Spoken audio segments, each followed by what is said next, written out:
ची लोक अगदी संघाची असणारी मंडळी त्याला विरोध करत होती. मग गिरीश महाजनांचा नाशिकची झाडं तोडण्याला एवढा अट्टहास का होता? माझा कुठेच अट्टास नव्हता.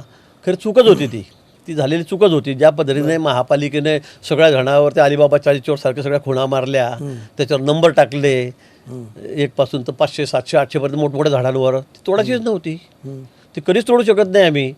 ती चूक त्यांच्या लक्षात आणून दिली मी की तुम्ही हे काय केलं, कशासाठी केलं तुम्ही.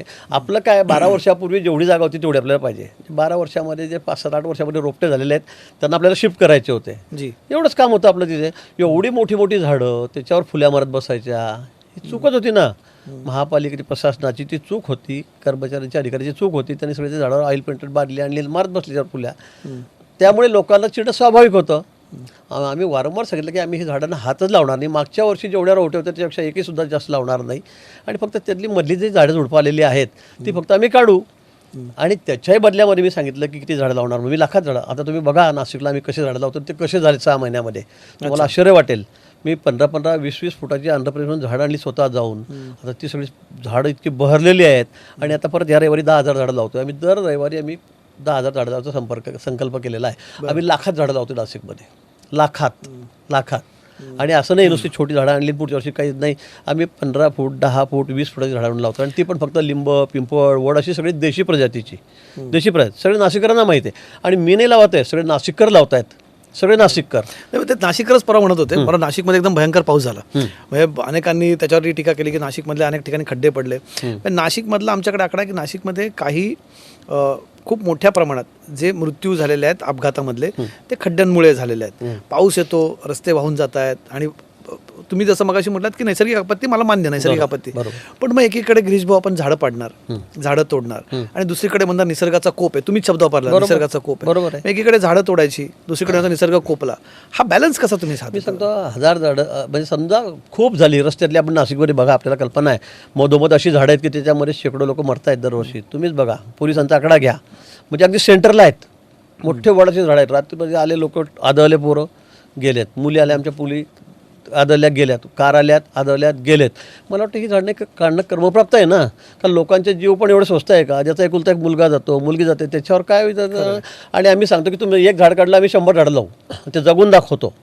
आम्ही असं म्हणत नाही की नुसते नावाला 1-1 फुटाची झाडं लावू आणि बघा मग त्याचं काय होईल. एकही झाड मेलं तर जबाबदार आम्ही, असं नाही ना. आम्ही तो समतोल राखतोय ना, पण लोकांचे जीव पण महत्त्वाचे आहेत तेवढेच. तुम्ही म्हणतात की झाडं लावू, खात्री द्याल का तुम्ही? कारण मागे पण काहीतरी सुधीरभाऊ मुनगंटीवार म्हटलं ते 33 कोटी झाडं लावू. नाही, त्याचं काय झालं आम्हाला माहित नाही. नाही, मी सांगितलं की तुम्ही मला सांगा, मी सांगितलं झाडाचं एकही झाड कमी पडलं तर मी जबाबदार. आणि नाशिककरांना विचारा, मी नाही सांगत, तुम्ही नाशिककरांना विचारा. जे पर्यावरणप्रेमी आहे, वृक्षप्रेमी, त्यांना विचारा की आम्ही काय करतोय तिथे आणि काय केलेलं आहे म्हणून. अक्षरशः मी लाखाच्या संख्येमध्ये नाशिकमध्ये झाड लावणार आहे. आणि नाशिक शहर हे मी सांगेल की महाराष्ट्रातलं सगळ्यात हरित शहर राहील. सगळ्यात कुंभमेळ्याची तयारी पण तिथे सुरू आहे. या सगळ्या गोष्टींमुळे कितपत त्याची अडचण होईल? कारण कुंभमेळ्यामुळे तर नाशिकचं सगळं रूपच बदलणार. मी तुम्हाला सांगतो, मागच्या वेळेला आपण 3-3.5 हजार कोटी खर्च केले होते. आमच्या सरकारने जेमतेम 6 महिने झाले होते, नंतर माझ्याकडे जबाबदारी आली होती. पण यावेळेला पर्याप्त वेळ मिळाला आपल्याला, 1.5-2 वर्षाचा. आणि त्यामुळे सरकारने कुठे कमी केलं नाही. माननीय मुख्यमंत्री महोदयांनी सांगितलं, केंद्र सरकारने, पंतप्रधान आहेत अमित भाई आहेत, त्यांनी सांगितलं की बहुत अच्छा कुंभ होना चाहिए. नाशिकच दुरुस्त झालं पाहिजे, चांगलं झालं पाहिजे, सुंदर झालं पाहिजे. आणि म्हणून जवळपास 35,000 कोटी रुपये खर्च करतो आहे. साहेबांनी सांगितलं, देवेंद्रजींनी सांगितलं, आमच्या सरकारने सांगितलं, शिंदे साहेबांनी सांगितलं, याचं सगळे कॉन्क्रिटीकरण करायचे रस्ते. एकही रस्ता डांबरी ठेवू नका. आम्ही त्या ठिकाणी आता पाण्याच्या व्यवस्था केल्या. गोदावरी तितकी पवित्र आहे, किती घाणपाणी वाहतं तिच्यामधून 12 महिने, किंवा हातीला टाकू शकत नाही, तेवढं पाय टाकू शकत नाही. आता तिच्यामध्ये सुद्धा आम्ही STP प्लॅन केले. 2200 कोटी रुपयाचा आता शुरेश ट्रीटमेंट प्लॅन केला. त्र्यंबकेश्वर एवढं मोठं तीर्थक्षेत्र आहे की सगळे जगातले लोक, देशातले आणि जगातून लोक त्या ठिकाणी येतात. आणि म्हणून तिकडे येणारे सगळे रस्ते हे आम्ही आता सिमेंटचे करतो. आम्ही 4 पदरी करतो, 2 पदरीचे, 4 पदरीचे आम्ही 6 पदरी करतो आहोत. आणि कुठेच आम्ही कसर सोडलेली नाही. म्हणजे कुंभमेळ्याचं आता मला निमित्त झालंच आहे, पण मला वाटतं त्यामुळे नाशिक शहर बघायला लोक देशभरातून येतील, अशी परिस्थिती त्या ठिकाणी निर्माण होईल. नाशिकला निवडणूक झाली, तुम्ही तिथली जबाबदारी घेतली होती. अनेकांना हा विश्वास पटला नाही की भाजपचं तिथे प्राबल्य असताना, भाजपचाच जो एक अत्यंत शिस्तीचा पक्ष मानला जातो, तिथे भाजपचाच बंडखोर उभा राहतो. हे काय गणित समजलं नाही जरा. महाराष्ट्र बंडखोर उभं राहिला. ते गोकुळ गीते उभे होते ना तिथे तुमच्याकडनं? नाही, गोकुळ गीते तसं काही फार भाजपचे पदाधिकारी होते, काही गणेश गीते होते. पण गोकुळ गीते कुठले पदाधिकारी नव्हते. गणेश गीतेंनी माघार घेतली होती माझ्या सांगण्यावरून, पण गोकुळ गीते राहून गेलेत. खरं आहे.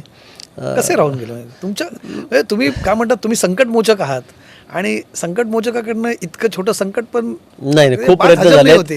हे बघा मला आपल्याला मी सांगेल जे दराडे आहेत उमेदवार त्यांनाही माहिती आहे आम्ही काय केलं. दादा भुसे होते, आमचे उदय सामंत होते आणि शिंदे साहेबांनाही माहिती आहे आम्ही शेवटपर्यंत किती प्रयत्न केले. पण लोकांचीच इच्छा नव्हती. लोकांना सोडायचं की नाही, कारण दराडेंचे थोडा संपर्कमध्ये राहिला नाही. ते एक 2 वेळा निवडून आलेत पण त्यांनी संपर्क ठेवला नाही. हे लोक सगळे बोलून दाखवायचे आणि म्हणून मी शिंदे साहेबांनाही बोललो होतो की आपण उमेदवार बदलला तर थोडं बरं होईल. मी 2-3 वेळा जाऊन बोललो की तुम्ही साहेब उमेदवार बदलून टाका, याला मत द्यायला कोणी फार खुश नाही आहेत, तयार नाही आहेत. अगदी स्पष्ट सांगतो आज. हो, मी विचारा शिंदे साहेब, ते पण सांगतील. उदय सामंत नाही म्हणलं होतो मी, दादांनाही म्हणलं होतो भुसेंना. पण साहेबांनी त्यांना मागे शब्द दिलेला होता. त्यामुळे ते त्यांचा उमेदवार चुकला म्हणायचं मी बदलणारच नाही, काही होऊ द्या, आपण करू बरोबर, तुम्ही याचसोबत. म्हटलं आहे ना, आमची संख्या 500च्या वर होती ना. 625 पावणे 500 संख्या आमची महायुतीचीच होती. पण तरी पण मग आमच्यातलेच काही नेते मंडळी होते, काय होते, त्याचा फार विरोध त्यांना होता, टोकाचा विरोध होता. कारण आमच्याकडे सोबत राष्ट्रवादी पण होती, आमच्यावर शिवसेना आणि आम्ही भाजप, 3 पक्ष होते आमचे. पण तुमच्या आता पक्षामध्ये कधी क्रॉस वोटिंग बघायला मिळालं नाही की बंडखोराला मतदान? हे आम्ही पहिल्यांदा बघितलं गेल्या 10-12 वर्षांमध्ये. हे असं कसं शक्य झालं? म्हणजे नाही, असं सगळीकडे तुमचा असं होतं, कंट्रोल असं- पक्षावरती एवढा आहे ना म्हणजे? असं सगळीकडे काही होत नाही. सगळीकडे काही फार होतं. बघा ना, आमच्या 17पैकी 17 जागा आल्याच आहेत ना शेवटी. ते पण जॉईन झालेच ना शिवसेनेला. दुसरा योगायोग सांगू का तुम्हाला गिरीश भाऊ? दुसरा योगा की इथे नाशिकमध्ये एक उमेदवार उभा राहतो, तिकडे जळगावमध्ये एक उमेदवार उभा राहतो आणि मग तुम्ही इकडे मागे घ्याल तर आम्ही इकडे मागे घ्या, असं काहीतरी ते सगळं माझं आहे बघा, 3 पक्षाचं सरकार आहे, हे तर होणार आहे, ते अपेक्षितच होतं. ते तर काय त्यात काही चुकीचं झालं असं मी म्हणणार नाही. बरोबर आहे, कारण इकडे आमचे हिरे पण उभे राहून गेले होते, हो. बरोबर, प्रसाद हिरे, जी. आणि इकडे गीते पण उभे राहिले होते. 2 उमेदवार आमचे बंडखोर राहिल्यामुळे त्यांनाही वाटतं साहजिक आहे की बाबा मग तुम्ही कसे काय तुमचे बंडखोर उमेदवार, मग यांना मागे घ्या, मग आम्ही मागे घेऊ. जसं टिट फॉर टॅट म्हणतो आपण, ते तसं त्यांनी केलेलं होतं. पण आता इकडे सगळं झाल्यावर, गीतेंनी सगळी माघार घेतल्यावर, शेवटच्या मतदाराच्या दिवशी सुद्धा ते सांगितलं माझी माघार आहे, मला मतदान देऊ नका, हे माईकवर गोकुळ गीतेंनी, गणेश गीतेंनी सांगितलं. पण थोडी त्यांनी फिल्डिंग हातून वेगळी लावली. त्यांनी आमचीच फसवणूक केली. तुमच्या नजरेतून कसं सुटलंय? त्यांनी आमचीच फसवणूक केली, ही वस्तुस्थिती आहे. ही वस्तुस्थिती केलं मग तुम्ही? नाही बरं, असं काय हे ना फार पटत नाही. तुम्ही म्हणतात की एवढे सगळे तिथे उमेदवार होते, आम्ही त्यांना सांगितलं माघार घ्या, ते स्वतः सांगतात. म्हणजे हा तर जगातल्या इतिहासातलं एकमेव उदाहरण असेल. उमेदवार म्हणतो मला मतदान करू नका, तरी त्याला लोक मतदान करून निवडून आणतात, थेट आमदार करतात. असं अनेक वेळा झालेलं आहे, अनेक वेळा. आता मला नाव आठवत नाही, आमचे बीजेपीचे जुने नेते होते, त्यांना उभं राहायचं होतं आणि त्यांचा पीए होता. तर तो पीए वेगळ्या समाजात, त्याला वाटलं की या समाजाची मतं आपल्याला मिळणार नाही, म्हणून त्यांनी सांगितलं तू उभा राहून जा. आता मला नाव सांगता येत नाही, खूप जुने 85-90ची गोष्ट होती. तर त्याने पीएला उभं केलं, तो लागला कामाला आणि बघता बघता तो निवडून आला आणि आमदार पडून गेले. ही वस्तुस्थिती आहे. आता मला नाव सांगता येत नाही त्यांचं, पण हे असे अनेक अनुभव आहेत. आताची भाजपा वेगळी आहे ना, आता वेगळी बात बघताय ना आपण. सगळ्या देश आम्ही, म्हणून तर म्हटलं सगळे लोक निवडून येतात देशभरामध्ये. ही आमची कमालच आहे की नाही? राज्यामध्ये बघा, ही पण कमालच झाली. किती ऐतिहासिक निर्णय लागला राज्यामध्ये, बघा ना तुम्ही. म्हणजे 90% आमचं त्या ठिकाणी मेरिट आहे. म्हणजे गिरीश भाईचा अर्थ दुसरा असा काढला गेला ना की हे एक सध्या शिवसेनेमध्ये आणि भाजपमध्ये एक प्रकारची टस्सल सुरू आहे. त्यात ती टस्सल आपल्याला त्याचा एक झलक नाशिकमध्ये बघायला मिळाली नाही. मग मला वाटतं बस सगळ्या ठिकाणी झालं असतं. तसं असतं तर सगळ्या ठिकाणी झालं असतं. मग एका ठिकाणी का होईल? म्हणजे स्वतः गोकुळ गीते, गणेश गीते, आम्ही शिंदे साहेबांनाही भेटलो 2 वेळा 3 वेळा, CM साहेबांना भेटलो, मी त्यांना समजवलं, आम्ही समजवलं, सगळी तयारी झाली, माघार झाली, पेपरला दिलं.